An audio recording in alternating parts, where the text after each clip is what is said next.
जय श्री राम दोस्तों, universal 1111 channel में आपका स्वागत है। आज की कहानी हाथी के पाँव की छाप। एक बार ऐसा हुआ कि किसी गंभीर बात पर अकबर और बीरबल में बहस हो गई।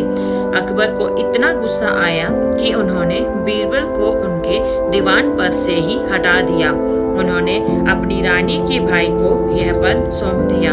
हालांकि कुछ ही दिनों में अकबर को अपनी भूल का एहसास हुआ। वे अपने प्रिय बीरबल की हाजिर जवाबी और समझदारी को बहुत याद करने लगे। एक दिन उन्होंने तय किया कि वे अपने नए दीवान की समझदारी की परख करेंगे। वे शाम को उसके साथ एक मस्जिद में गए। वापसी पर अकबर को हाथी के पाँव का बड़ा सा निशान दिखाई दिया। उसे देखते ही उनके मन में एक विचार आया और वे नए दीवान से बोले, क्या तुम हाथी के पाँव का निशान देख रहे हो? मैं चाहता हूँ कि यह 3 दिन तक यहाँ बना रहे, इसका ध्यान रखना। फिर वे वापस महल लौट गए। नए दीवान को यह काम करने के लिए बहुत मेहनत करनी पड़ी। बेचारे दीवान को अपने खाने पीने का भी होश नहीं रहा। उसकी हालत बता रही थी कि वह बीरबल की तरह बुद्धिमान नहीं था। अकबर ने चोरी छिपे उस पर नजर रखने को कहा था। अकबर को उनके सिपाहियों ने बताया कि नए दीवान के लिए हाथी के पाँव की छाप को बचाकर रखना कितना कठिन हो गया है। अब अकबर को लगा कि उन्हें अपने बीरबल को वापस लाना ही होगा। उन्हें एक तरकीब सूझी। उन्होंने पूरे राज्य में मुनादी करवा दी, सभी जमींदार अपने कुओं को लेकर दरबार में हाजिर हों। जो नहीं आया उसे 10,000 सोने के सिक्कों का जुर्माना भरना होगा। सभी लोग यह मुनादी सुनकर हैरान हो गए। कुओं को दरबार में कैसे ले जाया जा सकता है? वे बीरबल के पास गए और मदद मांगी।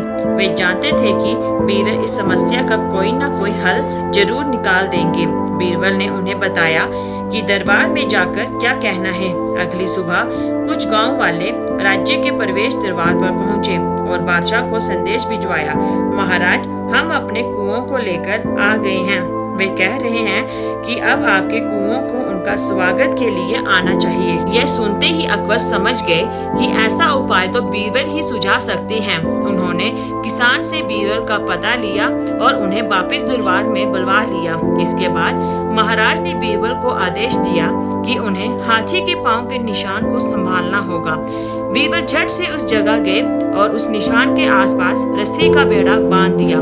फिर उन्होंने मुनादी करवा दी कि उस रस्सी की सीमा में आने वाले घरों को गिरा दिया जाएगा। गांव वाले घबरा गए। वे अपनी ओर से उपहार में सोने के मोहरे लाए और वादा दिया कि वे स्वयं हाथी के पाँव के निशान की देख रेख करेंगे। इस तरह बीरबल ने न केवल हाथी के पाँव के निशान को बचाया, बल्कि राज्य के खजाने में सिक्के भी जमा करवाए। अकबर भी मान गए कि उनके बीरबल जैसा कोई नहीं है। मेरे प्यारे दोस्तों, ये कहानी यहीं समाप्त होती है। मिलते हैं ऐसी ही एक और नई रोचक कहानी के साथ। तब तक अपना ख्याल रखना और मेरे चैनल को लाइक और सब्सक्राइब करना ना भूलना। जय श्री राम दोस्तों।